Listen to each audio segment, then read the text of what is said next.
in the recent past, a couple of times this license change happened.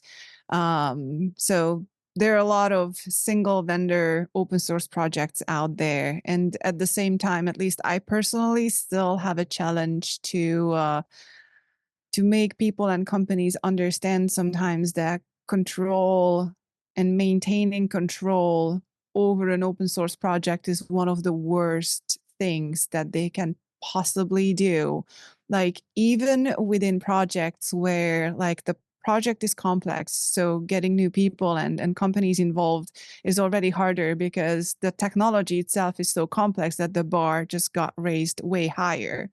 And then you face sometimes ignorance and stubbornness with individuals who never did open source before. Like, what do you mean that I all of a sudden have to restructure my work and everything, and I have to spend time with building community and, onboard new people and all that extra overhead and things? So there are a lot of times it's not even wanting to maintain control, but maintaining control anyway by not giving it so to say away. And one of the examples that Phil and I often use is OpenStack, where Rackspace specifically set it as a goal to reduce their involvement and increase diversity in the project, and purposefully getting rid of any control that they had over the project as one of the founding companies. So have you ever had a challenge to make someone understand why this is important? Absolutely. Um, there's a lot of perspectives in this, and one of the biggest challenges is, well, I guess the first thing I should just mention is there's a ton of companies out there. There's a lot of companies out there that are using the commercial open source or core open source business model or development model, and every company, every organization, every individual is going to do what they think is the right thing with the data that they have. And they're going to make the best decisions that they can and always assume best intentions. So with that being said, there's a number of companies that have done this fairly recently, even. HashiCorp is one that obviously comes to mind. And I think HashiCorp has been just generally just such a wonderful company overall. Like I worked with a lot of people at HashiCorp, and I think they're fantastic individuals. I've traded emails with the CEO numerous times, and everybody there, I mean, I have a huge amount of admiration and respect for. Um, and at the same time, they're making the decisions that they need to make what's best for the company. Now, when a company has a single vendor project, right? So they're the only vendor in that project, it becomes an option to how can they leverage the community in such a way to help gain revenue, to help build the value of the company. And, this is a very difficult decision. Like, I don't fault any company that has done this because it's a very difficult decision to manage and to navigate. Because again, if that company is not successful, then the open source project suffers.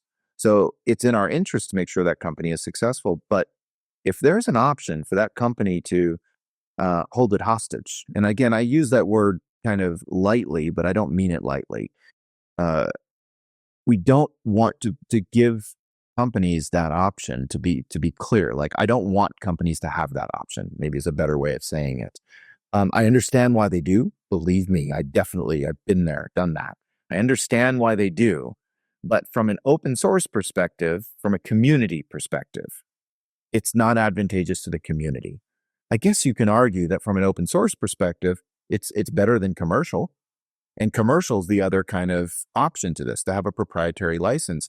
But I'd actually push back on that. And the reason why is, and by the way, if you would have had this conversation with me 15 or 20 years ago, I would think I was nuts for saying what I'm about to say, which is if a company is not okay with the community running their open source project, I'd actually prefer to see that product being commercial, not being an open source license in many cases.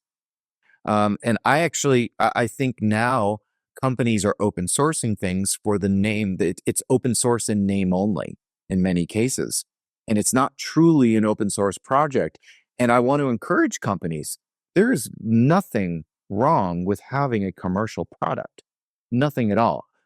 Please don't feel like you have to open source it, especially if you do not believe in what you're doing from an open source perspective, because at some point you may change your mind and you're going to end up with alienating the open source community. And the one thing I can say is, if you do end up alienating the open source community, there is not one single company, in my belief, not one single company that is big enough and powerful enough to uh, overcome the negative effect of the open source community. Right? Of course, it depends on what projects you're working and whatnot, but in general, the open source community is bigger than every company out there. And if you piss off the open source community wholesale, you're going to have a really hard time as a company. And when companies change their open source model and take something that was open source that people were counting on, and you change that and you now make it commercial, or you limit how you're doing it, or you use a different license that's not truly open source, you're alienating a lot of people within the open source community. And it's just better not to do that. There's no harm in proprietary software. Keep it proprietary if you're not sure that open source is the right thing. And the last point I'll make on this is the way that I've done a lot of consulting for companies on if they should open source their software, their platform, or whatever they're working on. And the question I usually ask them is, would you be happy about your competitor making more money and being more successful with your open source project than you are? And if the answer is yes, join the club. You're ready for open source. If the answer is no, keep it proprietary.